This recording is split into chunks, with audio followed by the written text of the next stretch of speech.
Katie from the absolutely amazing Instagram account, Hello House. So Katie, welcome. Thank you. So I've got a few questions that I'm going to ask you.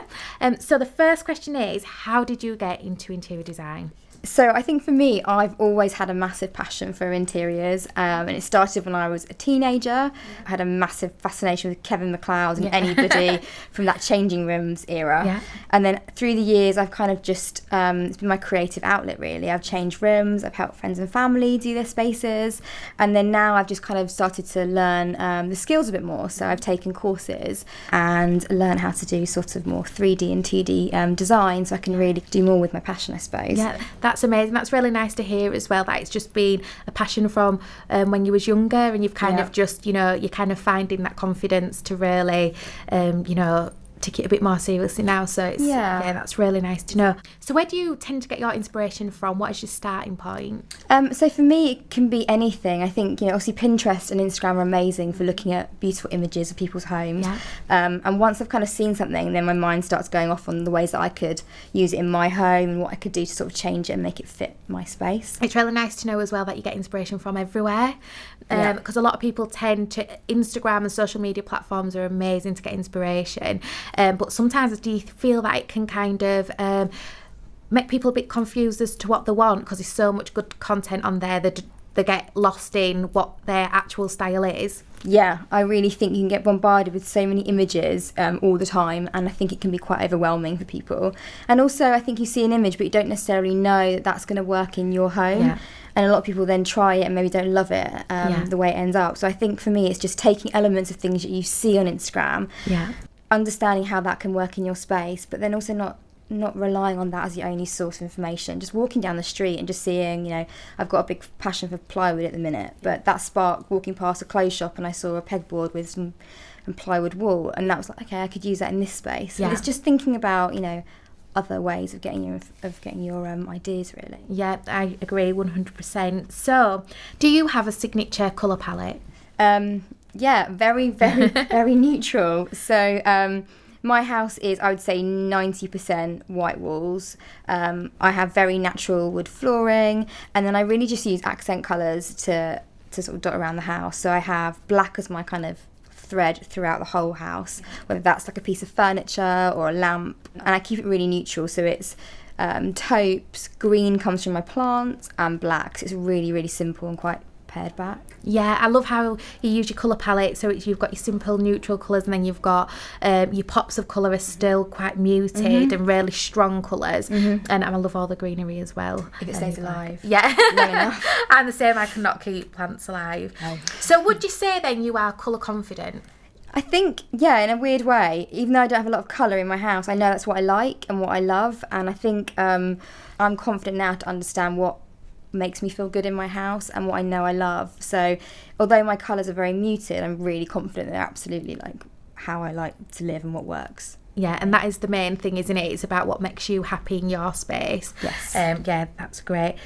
So Katie, you said that you use a lot of white in your home. Do you go for there's thousands of different white shades? Do you tailor it to a specific space? At the moment, everything is just brilliant white, because when I moved into the house, I wanted just to start off with a very blank canvas and work from there. And actually, I know that brilliant white can look a bit different in lots of different lights, but in my house it tends to work quite well. So when I go into rooms that have less light, it's that kind of a bit more darker. Or when I've got my kitchen, is white, it's really brilliant white, and it actually works with that particular space. I have tried lots of different whites and trying it on the walls, but I kind of find for me in my home, when I start to go away from brilliant white, things start to look a bit yellowy and a little bit too cream for me. So I've kind of stuck to brilliant white and added in kind of the warmth with cushions and accessories, really. Yeah, I think there was always a question in my mind when using white paint, and there's so many out there, but they've also got lots of different undertones, and for me as well, I've always just used brilliant white, and it's cost effective. Exactly. And I think we've got big space to redecorate. It's just quite easy to put it on, and then once you've got that as a base, you can decide to add on to it, or change it up if you want, but it's a really kind of easy start, I think, for me. And what kind of finish do you use on the white? Do you go for matte, or do you go for soft sheen? Matte everywhere. Yeah. Everywhere is matte in my house. Yeah. Woodwork, everything is matte. Is any any shiny surfaces in my house. Yeah. At the minute. I always used to use matte, but my house actually needs plastering at the minute. Yeah. So I did a quick paint fix and I used white silk, and actually it masks kind of some of the imperfections in the wall. Yeah. So I suppose if you've got freshly plastered walls, matte is a definite must. Yes. But if they need some work but you've not got the time, silk is a good option. That's a really good tip, actually. Yeah. A really good tip, just to mask it a little bit and take the edge off. Yeah, it just takes the edge off it. So Katie, is your current home your forever home? I thought it was, but I think like a lot of people, you get itchy feet. Well, I get itchy feet very quickly, and I kind of want another project. Yeah. So I have this dream of having a complete self-build. That's kind of my dream for my forever home. Yeah. How realistic it is, I don't know, but that's kind of where I really want to do next, is find some land somewhere. Yeah. And just build the perfect space. In your mind, what does that look like at the moment? It's black, surprise. So I see this kind of really lovely, like, black clad house. Yeah. It's very, very clean. Lots of huge, big windows. Yeah. Very sort of lots of light coming in. So I see lots of light, natural woods. Yeah. It's quite cavernous inside, but then you add in all of your furniture and make it feel really homely. Yeah. That's my vision. I've got a whole board on my Pinterest account for like the perfect home. Yeah, I think my dream home would be kind of like a cube. Yeah. So like a box, glass all one side, the cladding at the other side, like kind of, you don't know where the doorway is because it's all seamless. So yeah, kind of same. Sounds like the same thing. Yeah. Yeah. Your Instagram account is absolutely amazing, and I can see that you've got a lot of engagement on there. Yes. Is there a question that seems to be a popular one? Are they all different? I get a lot of questions, definitely, but there is always the one question, which is, what colour is that paint? Yeah. And that's really the biggest thing I get asked. And it's generally where things are from. What I've started to do is lots of little styling videos, and I get a lot of people asking questions from those styling videos, but it does tend to all be about, where's that from? What's the paint colour?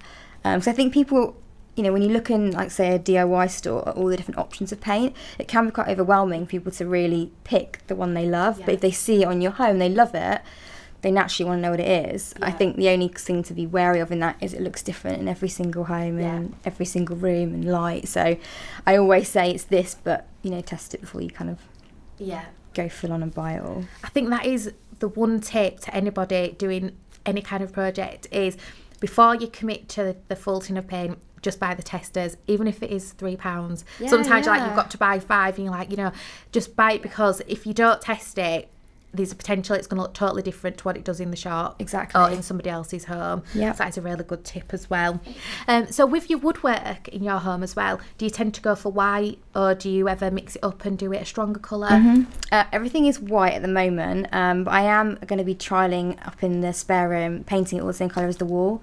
So all woodwork, so doors, skirting, and the radiators, everything just being all one colour. I don't think I'd ever do them dark, only because I know my go-to is light and bright, and if I do anything dark, it would just be on like an accent. Something like that's a bit more changeable. Exactly. Yeah, exactly. Have you ever painted a ceiling a dark colour? Yeah. My bathroom's actually black. All right, okay. Yeah, which the bathroom is as we moved in, and obviously it's a huge expense to rip out a bathroom, redesign it. So for the moment, we've kind of just left it as it is, but wanted to make it more personal to us. And the way we did that was painted the ceiling black, left everything quite white, and then added lots of plants in. So I love painting ceilings. So do you feel that Instagram has changed your life? So Instagram for me has actually opened up a bit of another world I didn't really know was there. So I've been interior obsessed for forever, and I didn't realise there were lots more people like me, which has been really amazing. I've met so many people through Instagram. It's opened up mood boarding workshops that I do, and it's just given me a whole another kind of part of my life, which has been amazing. And I think because it is all about social interaction, it's kind of, you know, the best platform for kind of getting out there and meeting like-minded people and friends that you would never come across if you weren't on it. Yeah, I totally agree. And I think Instagram, it just opens conversation, doesn't it? And you can learn so much knowledge on there. So thank you for coming today. It's been really interesting finding out a bit more about your story. And yeah, I love your account. It's absolutely amazing. Thank you. Thank you very much. Thanks for having me.